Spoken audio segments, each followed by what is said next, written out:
Home stay ನಿರ್ವಾಹಕನೊಬ್ಬನ ವಿಕೃತಿಯಿಂದಾಗಿ ಮಡಿಕೇರಿಗೆ ತೆರಳಿದ ಪ್ರವಾಸಿಗರು ಇನ್ನಿಲ್ಲದ ಹಿಂಸೆ ಅನುಭವಿಸಿದ್ದಾರೆ. ಈ ಸಂಬಂಧ ಮಡಿಕೇರಿ ನಗರ ಪೊಲೀಸ್ ಠಾಣೆಯಲ್ಲಿ ಪ್ರಕರಣ ದಾಖಲಾಗಿದೆ. ಪೊಲೀಸರು ಆರೋಪಿಗಳನ್ನು ಬಂಧಿಸಿದ್ದಾರೆ. ಬೆಂಗಳೂರು ಮೂಲದ ಮಮತಾ ಎಂಬುವರು ತಮ್ಮ ಮಗಳ ಜೊತೆ ಸಮಯ ಸಿಕ್ಕಾಗಲೆಲ್ಲ ಪ್ರವಾಸಕ್ಕೆ ಹೋಗೋದನ್ನ ಹವ್ಯಾಸವಾಗಿಸಿಕೊಂಡಿದ್ರು. ಅದರಂತೆ ಈ ಬಾರಿ ಊಟಿಗೆ ತೆರಳಿ ಬಳಿಕ ಮಡಿಕೇರಿಯಲ್ಲಿ ಕೆಲವು ದಿನಗಳ ಕಾಲ ತಂಗಲು ಆಗಮಿಸಿದ್ರು. ಮಡಿಕೇರಿ ನಗರದ ಈಶ್ವರ ನಿಲಯ ಎಂಬುವ ಹೋಮ್ ಸ್ಟೇನಲ್ಲಿ ಶನಿವಾರ ರಾತ್ರಿ ತಂಗಿದ್ರು. ಅಲ್ಲಿಯವರೆಗೂ ಎಲ್ಲವೂ ಸರಿಯಾಗಿಯೇ ಇತ್ತು. ಆದರೆ ನಸುಕಿನ ಜಾವ 3 ಗಂಟೆಯ ಸುಮಾರಿಗೆ ಹೋಮ್ ಸ್ಟೇ ನಿರ್ವಾಹಕ ಪ್ರವೀಣ್ ಎಂಬಾತ ತನ್ನ ಮತ್ತೊಬ್ಬ ಸಹಚರನೊಂದಿಗೆ ಬಂದು ಮಮತಾ ಅವರು ಇದ್ದ ಕೋಣೆಯ ಬಾಗಿಲನ್ನು ಒಡೆದಿದ್ದಾನೆ. ಬಾಗಿಲು ತೆಗೆಯುವಂತೆ ಕಿರಿಚಿದ್ದಾನೆ. ಇವರು ಇಬ್ಬರು ಮಹಿಳೆಯರೇ ಇದ್ದಿದ್ದರಿಂದ ಬಾಗಿಲು ತೆಗೆದಿಲ್ಲ. ಆದರೆ ಹಠ ಬಿಡದ ಪ್ರವೀಣ್ 4 ಗಂಟೆಯವರೆಗೂ ಬಾಗಿಲು ಬಡಿದು ಬೆದರಿಕೆ ಹಾಕಿದ್ದಾನೆ. ಬಾಗಿಲು ತೆಗೆಯದೇ ಇದ್ದರೆ ಬಾಗಿಲು ಮುರಿದು ಒಳಗೆ ಬರುವುದಾಗಿ ಬೆದರಿಸಿದ್ದಾನೆ. ಆದರೆ ಮಮತಾ ಮಾತ್ರ ತೀವ್ರ ಭಯದಿಂದ ಬಾಗಿಲು ತೆಗೆಯದೆ ಒಳಗಡೆಯೇ ಉಳಿದಿದ್ದಾರೆ. ಬೆಳಕಾದ ಮೇಲೆ ಬಾಗಿಲು ತೆಗೆದು ಹೊರಗೆ ಬಂದು ನೋಡಿದ್ರೆ ಮತ್ತೊಂದು ಆಘಾತ ಕಾದಿತ್ತು. ಮಮತಾ ಅವರ ಕಾರಿನ 4 ಚಕ್ರಗಳನ್ನು ಡ್ಯಾಮೇಜ್ ಮಾಡಿ ಗಾಳಿ ತೆಗೆಯಲಾಗಿತ್ತು. ಇದರಿಂದ ರೋಸಿ ಹೋದ ಮಮತಾ ಮಡಿಕೇರಿ ನಗರ ಪೊಲೀಸರಿಗೆ ದೂರು ನೀಡಿದ್ದಾರೆ. ದೂರು ದಾಖಲಾದ ತಕ್ಷಣ ಕಾರ್ಯಾಚರಣೆ ನಡೆಸಿದ ಮಡಿಕೇರಿ ನಗರ ಪೊಲೀಸರು ಆರೋಪಿಗಳನ್ನು ಬಂಧಿಸಿದ್ದಾರೆ. ಮಹಿಳೆಗೆ ಕಿರುಕುಳ ನೀಡಿದ ಆರೋಪಿ ಪ್ರವೀಣ್ ಮತ್ತು ಆತನ ಸಹಚರ ಬಾಬುವನ್ನ ಪೊಲೀಸರು ಜೈಲಿಗಟ್ಟಿದ್ದಾರೆ.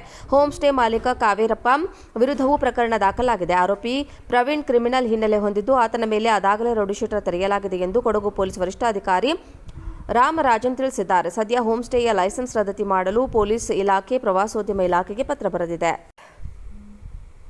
ಹೋಮ್ ಸ್ಟೇ ನಿರ್ವಾಹಕನೊಬ್ಬನ ವಿಕೃತಿಯಿಂದಾಗಿ ಮಡಿಕೇರಿಗೆ ತೆರಳಿದ ಪ್ರವಾಸಿಗರು ಇನ್ನಿಲ್ಲದ ಹಿಂಸೆ ಅನುಭವಿಸಿದ್ದಾರೆ.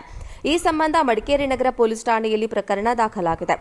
ಪೊಲೀಸರು ಆರೋಪಿಗಳನ್ನು ಬಂಧಿಸಿದ್ದಾರೆ. ಬೆಂಗಳೂರು ಮೂಲದ ಮಮತಾ ಎಂಬುವರು ತಮ್ಮ ಮಗಳ ಜೊತೆ ಸಮಯ ಸಿಕ್ಕಾಗಲೆಲ್ಲ ಪ್ರವಾಸಕ್ಕೆ ಹೋಗೋದನ್ನ ಹವ್ಯಾಸವಾಗಿಸಿಕೊಂಡಿದ್ರು.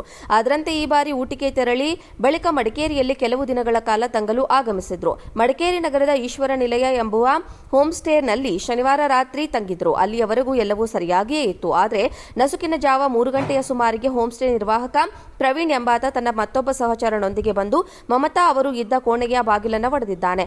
ಬಾಗಿಲು ತೆಗೆಯುವಂತೆ ಕಿರಿಚಿದ್ದಾನೆ. ಇವರು ಇಬ್ಬರು ಮಹಿಳೆಯರೇ ಇದ್ದಿದ್ದರಿಂದ ಬಾಗಿಲು ತೆಗೆದಿಲ್ಲ.